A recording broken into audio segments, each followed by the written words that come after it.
여러분, 우리 사람에게 있어서 물이라는 것은 너무 필수적입니다. 지구 표면의 4분의 3이 물입니다. 과학적인 근거에 의하면 인체의 70%가 물이라고 합니다. 피의 90%가 물이고 뇌의 80%, 살의 75%, 뼈의 23%가 물입니다. 우리는 일생 동안 대략 물을 한 3만 리터 정도 그 물을 마시는데 우리 몸은 물의 2%만 잃어도 갈증을 크게 느끼게 되고 갑자기 7%를 잃으면 혈액순환이 멎고 죽게 된다고 합니다.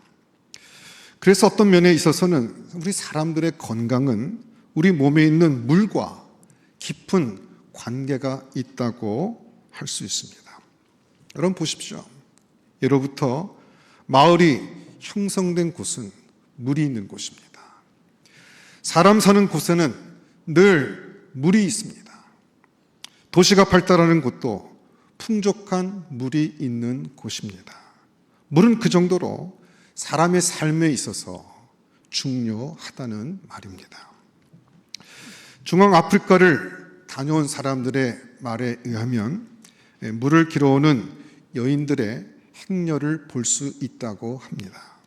머리에 이고 등에 짊어지고 가는 그 모습은 장관을 이룬다고 합니다. 이 지역의 남자들은 보통 두세 번, 이렇게 두 번, 세 번 결혼을 한다고 합니다. 왜냐하면 부인들 중에 하나는 물을 길어오기 위해서 필요하기 때문입니다. 아침에 일어나서 물을 길어오기 위해서 출발합니다. 한 5km 혹은 10km를 걸어서 물을 항아리에 또는 가죽 부대에 채우고는 집으로 돌아옵니다. 그러면 꼬박 하루가 걸린다고 합니다. 물을 깃기 위해 한 명의 아내를 더 두는 것 상당히 의미심장합니다. 물을 찾는 인간, 끊임없는 갈증을 달래기 위해서 물을 찾아 헤매는 모습, 어쩌면 이런 모습은 하나님이 본 사람의 실상인 것 같습니다. 사람에게는 채워지지 않는 갈증이 있습니다.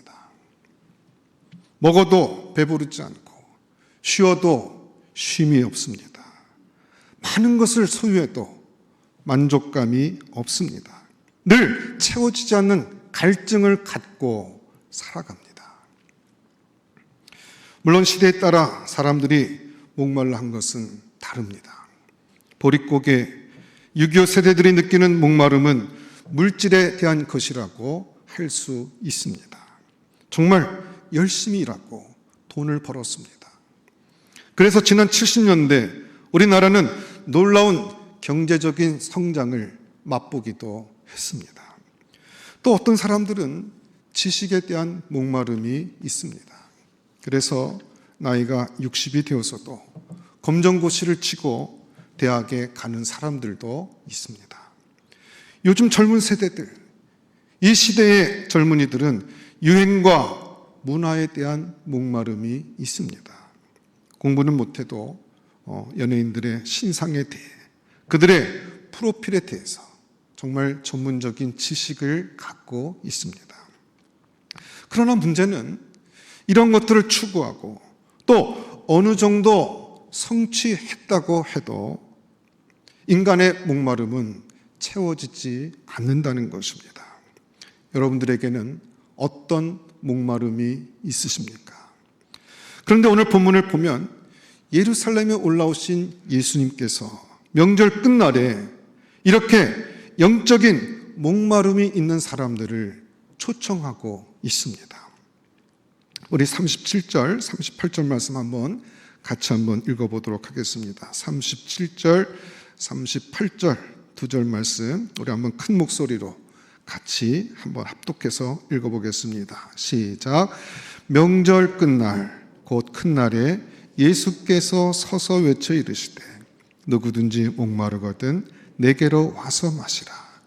나를 믿는 자는 성경의 이름과 같이 그 배에서 생수의 강이 흘러나오리라 하시니. 오늘 이 말씀은 목말라 있는 인간을 향한 하나님의 초청입니다. 누구든지 목마르거든 예수님을 만나야 합니다. 예수님을 만나야 그 배에서 생수의 강이 흘러나게 될 것입니다. 그런데 우리는 주님의 이 초청의 말씀에서 세 가지 중요한 영적인 진리를 깨달을 수 있습니다. 첫째, 우리가 보아야 할 것은 예수님께서 누구든지 목마르거든 이라고 말씀하셨다는 것입니다. 예수님은 다른 사람이 아니라 목마른 사람들을 초청하셨습니다.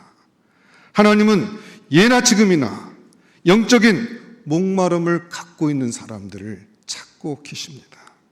성경에 보면 하나님의 놀라운 축복을 받은 사람들은 한결같이 영적인 갈급함이 있는 사람들인 것을 알 수 있습니다.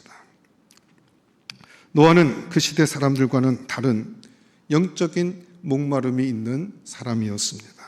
그 시대에 하나님을 믿는 사람이 노아 한 사람뿐이었겠습니까? 많은 하나님의 아들들이 있었습니다.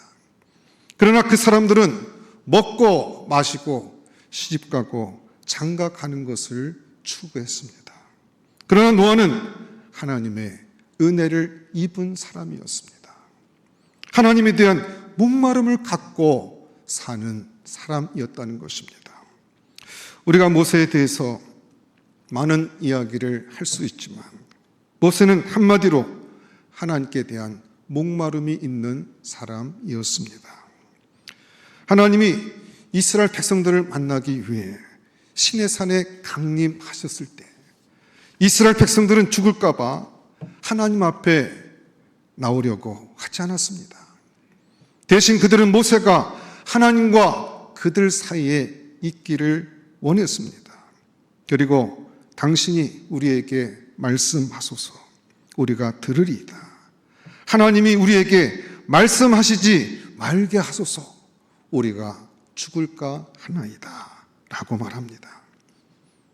그러나 모세는 달랐습니다. 그는 하나님에 대한 갈급함으로 하나님을 그의 두 눈으로 보고 싶어 했습니다.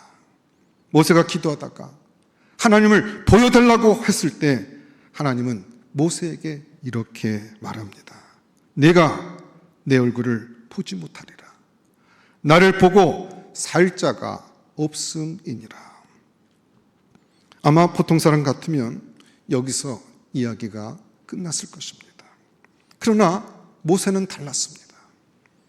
그는 원하건대 주의 얼굴을 내게 보이소서라고 하며 내가 죽더라도 하나님 보고 싶습니다 라고 말을 합니다. 여러분 보십시오. 모세는 하나님에 대한 목마름이 아주 강했던 사람입니다. 하나님은 그런 모세를 놀랍게 사용하셨습니다. 다윗도 마찬가지입니다. 우리가 만약 시편을 펴고 읽어나간다면 우리는 다윗이 얼마나 하나님을 향한 갈급함이 있었는지를 금방 알 수 있습니다. 다윗은 하나님에 대한 갈급함으로 평생을 산 사람입니다. 하나님 아닌 다른 것으로는 만족할 수 없는 사람이었습니다. 그는 언제나 하나님의 목말라 있습니다. 다윗의 목마름을 성경은 이렇게 표현하고 있습니다. 내 영혼이 여호와의 궁정을 사모하여 쇠약하며 여호와의 궁정을 사모하다가 내 마음이 쇠약해졌다고 다윗은 그렇게 고백하고 있는 것입니다. 이런 다윗이 받은 축복을 우리가 어떻게 다 셀 수가 있겠습니까? 이들은 한결같이 정말 영적으로 갈급함이 있었던 사람들입니다. 예수님께서 이 땅에 오셔서 만났던 사람들도 다 한결같이 목마른 사람들이었습니다. 사마리아 여인, 빈 그물을 씻던 베드로, 세관에 앉은 마태, 세리장 삭개오, 막달라 마리아를 주님은 만나 주셨습니다. 이들 모두 하나의 공통점이 있는데 주님을 향한 사모함과 갈급함이 있었다는 것입니다. 예수님의 12 제자들도 마찬가지였습니다. 그들은 갈릴리 어부 출신들입니다. 인간적으로 내세울 것이 별로 없는 사람들이었지만 주님께서 나를 따라오너라 라고 했을 때 모든 것을 버리고 주님을 쫓을 정도로 그들은 영적인 갈급함이 있었습니다. 그런데 문제는 오늘날 많은 그리스도인들이 이 하나님에 대한 목마름을 잃어가고 있고 때로는 외면하고 있다는 것입니다.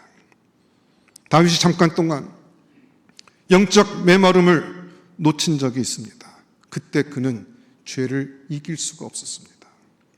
그래서 밧세바와 더불어 음행을 행하게 되고 그의 영은 메말라가서 구원의 기쁨과 자원하는 마음을 잃어버렸습니다. 사모함, 갈급함이 없으면 여러분 우리 삶 가운데 죄를 이길 수 없습니다. 하나님을 향한 열망과 하나님께로 향한 그 갈급함이 있을 때 하나님을 기쁘시게 할 수가 있고 그 간절함 가운데 있게 될 때 우리는 죄를 이기게 되고 우리는 주님을 기쁘시게 하는 삶을 실제로 살 수 있는 것입니다. 두 번째, 우리는 영적으로 목마른 사람들은 다른 곳이 아니라 바로 예수께로 가야 목마름을 해결받을 수 있다는 것을 알아야 합니다. 주님께서는 누구든지 목마르거든 내게로 와서 마시라고 하셨습니다. 왜 그렇습니까? 그것은 바로 예수님이 생명의 근원이기 때문입니다. 왜 사람들이 영적 갈증을 해결받지 못하고 강같이 흐르는 하나님의 은혜를 체험하지 못할까요? 그것은 어디로 가야 목마름을 해결받을지를 모르기 때문입니다. 어떤 사람들은 돈을 많이 벌면 목마름이 해결될 줄 오해하기도 합니다. 어떤 사람들은 음악이나 예술, 문화적인 것으로 그 목마름을 해결하려고 합니다. 여러분, 많이 배우면 그 영적인 갈증이 해결될까요? 아닙니다. 영적인 갈등은 예수님을 만나야 해결됩니다.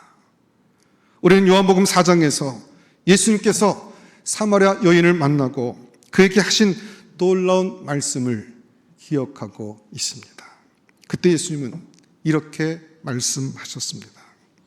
이 물을 먹는 자마다 다시 목마르니와 내가 주는 물을 먹는 자는 영원히 목마르지 아니하리니 나의 주는 물은 그 속에서 영생하도록 솟아나는 샘물이 되리라. 여러분, 그렇습니다. 예수님이야말로 사람들의 영적인 갈증을 채워줄 생수가 되시는 것입니다.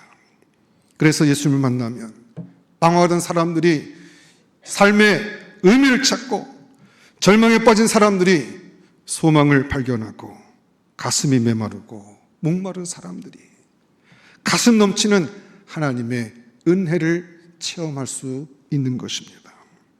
왜 사람들이 강 같은 은혜를 체험하지 못합니까? 그것은 예수님을 잘 모르기 때문입니다.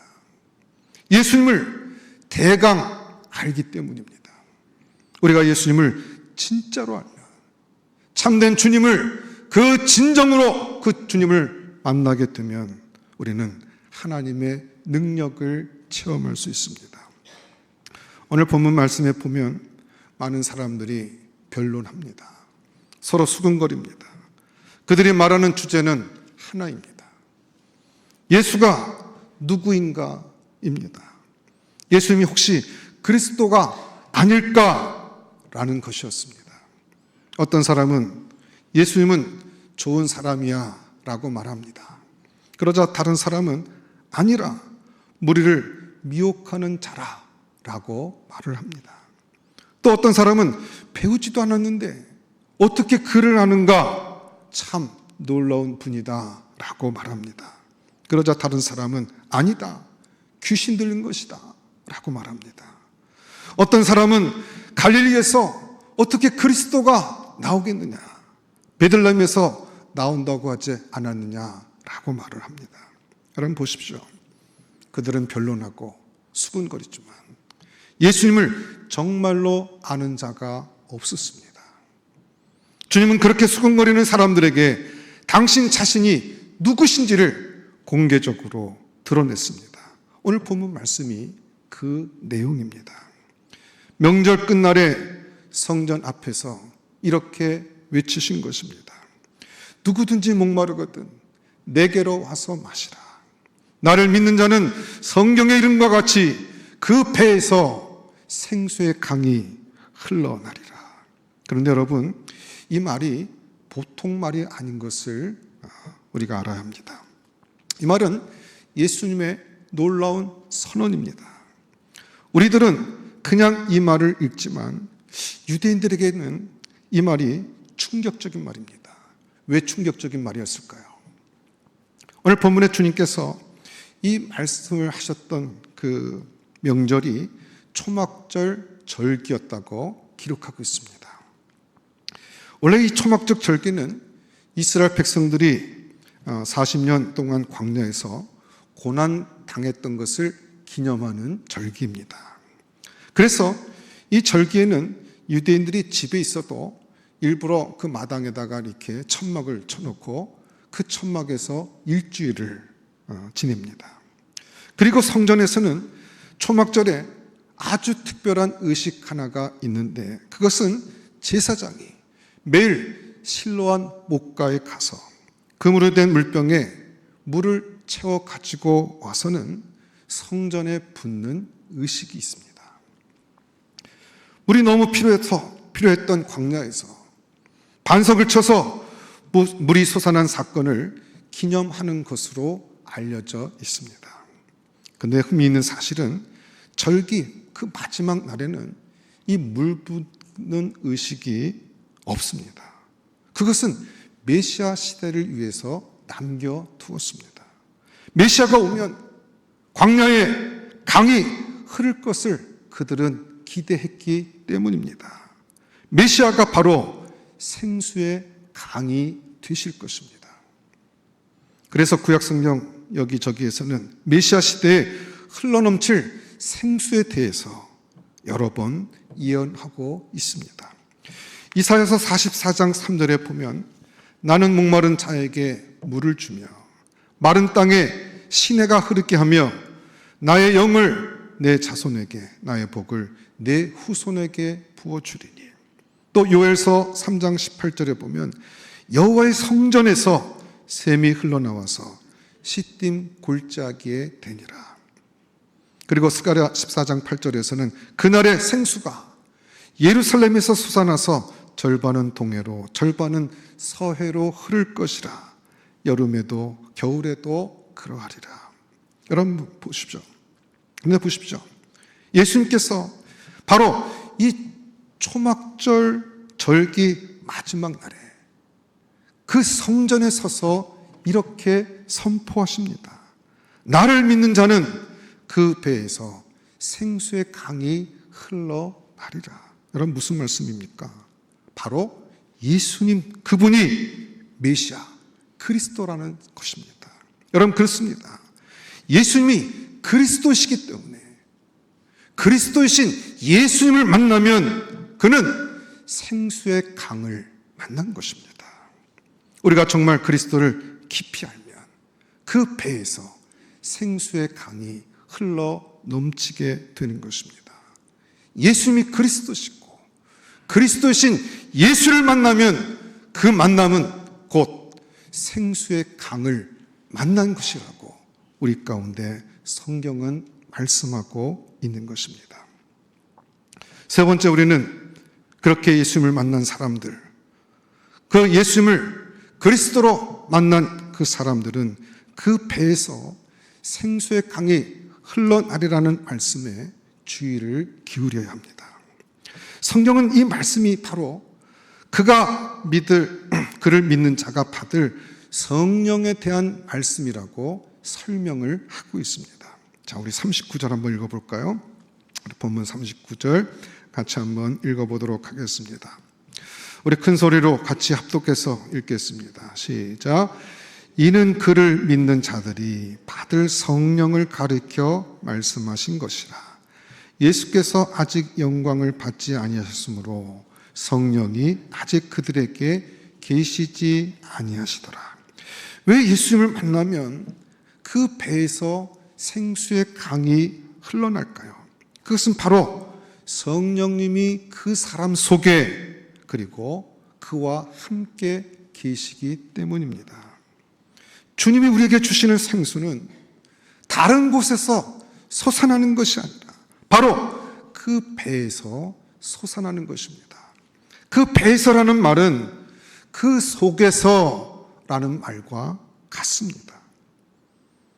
밖에서 오는 것이 아니라 속에서부터 솟아나는 생수가 되어 흘러 넘치게 될 것이라고 말씀하고 있습니다. 그러므로 그 배에서 생수의 강이 흘러나리라는 말은 성령님이 우리 안에 계셔서 그 성령님의 역사를 통해서 우리의 힘과 능력이 되신다는 말씀인 것입니다. 성령님이 우리 안에 우리와 함께 계시면 우리는 영원토록 목마르지 않을 것입니다. 여러분들은 예수님께서 성령으로 우리와 함께 한다는 이 놀라운 비밀을 알고 있습니까? 그렇기 때문에 더 이상 다른 것은 필요 없고 예수 그리스도 그분이 우리와 함께 계시면 다 된다는 사실이 여러분 믿어지십니까? 그렇습니다. 주님이 우리와 함께하는 것이 그리스도인들이 세상을 이기는 비밀이고 또한 능력인 것입니다. 하나님은 모세와 함께 하셨습니다.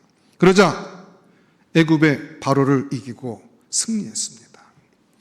모세에게 다른 그 어떤 것이 필요한 것이 아닙니다. 하나님은 여호수아에게도 내가 너와 함께 하겠다고 했습니다. 그러자 여호수아가 가나안을 정복했습니다. 또 하나님은 다윗에게 내가 너와 함께 하겠다고 했습니다. 그러자 다윗은 가는 곳마다 승리했습니다. 골리앗을 이기고 블레셋을 꺾어버렸습니다. 다른 것이 더 필요한 것이 아닙니다. 이 비밀을 알았던 바울은 빌립보서 4장 13절에서 이렇게 고백합니다. 내게 능력 주시는 자 안에서 내가 모든 것을 할 수 있느니라. 그런데 우리가 요한복음을 좀 주의 깊게 읽어 나가다 보면 요한복음에서는 하나님께서 우리 가운데 부어주실 성령의 역사를 두 종류의 생수로 비유하고 있는 것을 알게 됩니다. 요한복음 4장에 보면 사마리아 여인과의 대화 중에 주님께서는 이렇게 말씀하십니다. 내가 주는 물은 그 속에서 영생하도록 솟아나는 샘물이 되리라. 주님은 여기에서 성령의 역사를 샘물로 비유하셨습니다. 그런데 오늘 저와 여러분이 함께 읽었던 이 요한복음 7장에 보면 주님께서는 나를 믿는 자는 성경의 이름과 같이 그 배에서 생수의 강이 흘러나오리라 라고 말씀하십니다. 여기서 주님은 성령의 역사를 어디다 비교하고 있습니까? 강에 비유하고 있습니다. 샘물과 강, 이 둘은 물이라는 점에서는 같지만 역사하는 차원에서는 엄청난 차이가 있습니다. 목말라 죽어가는 사람이 샘물을 마시고 소생하듯이 누구든지 예수를 주로 영접하면 새로운 생명을 얻고 하나님의 자녀가 됩니다. 죄 용서함을 받고 마귀의 손에서 영원토록 해방을 받습니다.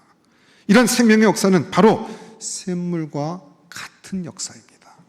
반면에 도시나 한 나라의 사람들이 물을 마시려고 하면 샘물보다 큰 강이 있어야 합니다. 강은 주변 지역의 사람들과 동식물들을 살립니다. 강이 있는 곳에 도시가 세워지고 나라가 세워집니다. 때때로 강은 대단한 능력이 있습니다. 도덕에 흐르는 강물은 지형을 바꾸기도 합니다. 이런 것이 강 같은 성령의 역사입니다. 성령의 역사가 개인만이 아니라 도시들과 민족들도 살릴 수 있다는 것입니다. 에스겔 선지자가 봤던 환상이 바로 그것입니다. 에스겔 47장에 보면 성전 문지방에서 작은 물방울이 솟아납니다. 생수처럼 퐁퐁 솟아납니다. 생명의 역사가 나타나는 것입니다. 마치 한 사람에게, 한 개인에게 성령이 임하는 것과 같습니다. 그런데 이 물이 문지방과 성전을 적시더니 성전 동문으로 흘러 시내를 이루고 큰 강을 이룹니다. 처음에는 그 강이 발목에 차더니 일천척은 측량한 후에 다시 들어가 보니까 이번에는 무릎까지 차오르고 그 다음에는 허리에 차고 나중에는 건너지 못할 강이 됩니다. 그리고 더 놀라운 것은 그 강에는 물고기가 놀고 강 주변에는 나무들이 자라기 시작하고 그 나무 위에 새들이 노래합니다.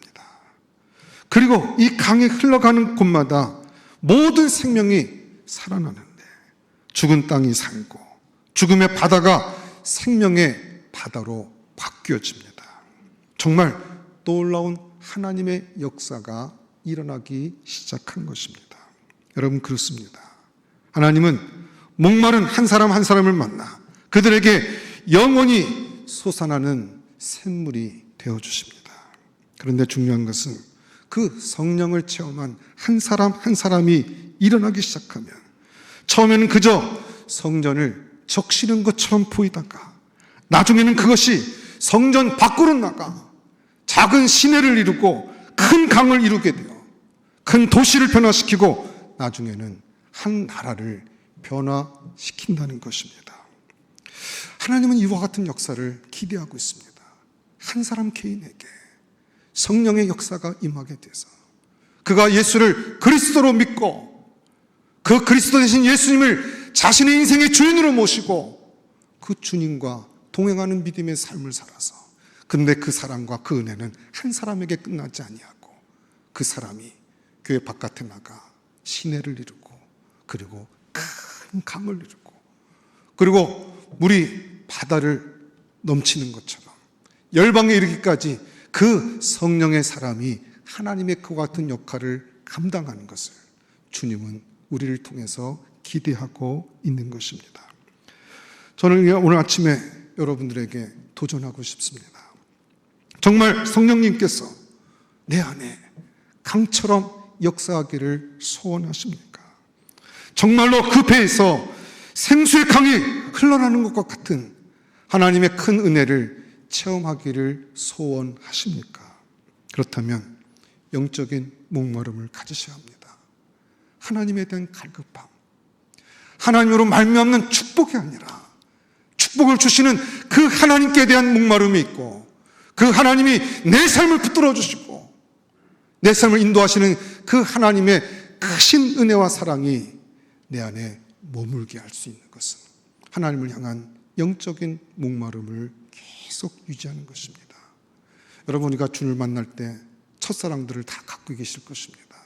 그런데 그 첫사랑보다 더 크고 진한 사랑으로 하나님을 향한 그와 같은 열정과 목마름을 갖게 될 때 하나님 그 심령 가운데 그들을 붙들어 주시고 역사하시는 것입니다. 그리고 우리의 목마름은 여러분 다른 데 가서 다른 데 기웃거린다고 해서 찾을 수 있는 것이 아닙니다. 주님이 그리스도가 되시고 그리스도가 되신 주님께서 우리 인생의 모든 해답이 되어주시고 그리고 우리 모든 문제의 답 자체가 되어주신 주님께 나가 그와 같은 영적인 갈급함과 또한 하나님을 바라보는 그런 믿음으로 주 앞에 나가게 돼서 주님을 더욱 깊이 알아가게 될 때 우리는 이 배에서 생수의 강이 흘러넘치는 것과 같은 큰 은혜 안에 거하게 되는 것입니다. 여러분, 예수님을 제대로 만나야 그 배에서 생수의 강이 흘러넘치는 것입니다. 피상적으로 지식적으로 주님을 아는 것이 아니라 주님을 우리 마음과 심령 가운데 올바로 믿고 따르고 그리고 그 주님께서 주시는 그 성령의 은혜 가운데 승리의 삶을 살아가는 우리 베델의 전가족 될 수 있기를 주의 이름으로 축원합니다. 기도하겠습니다. 하나님 감사합니다. 성령 강림절에 주님께서 그리스도가 되어주셔서 우리 인생의 모든 답이 되어주시고 우리의 모든 갈급함과 우리의 모든 소원을 들어주실 수 있는 전능하신 하나님, 사랑이 많으신 하나님인 것을 고백합니다. 다른 곳에 기웃거리지 아니하고 오직 주 앞에 나가 갈급함과 사무함으로 주님을 바라고 그 주님을 경험하고 그 주님을 누리고 또 그 주님을 열방에 자랑하며 증거하며 살아갈 수 있는 저희들 모두가 되게 하여 주시옵소서. 다시 한번 주의 성령께서 우리 각 심령 가운데 친히 말씀하여 주시고 우리와 함께 하시고 우리의 능력이 되어주시고 힘이 되어주신 주님과 더불어 승리하는 복된 믿음의 종들이 다 될 수 있도록 주님 붙잡아 주시옵소서. 모든 것 감사하옵고 예수님 이름으로 기도드렸사옵나이다. 아멘.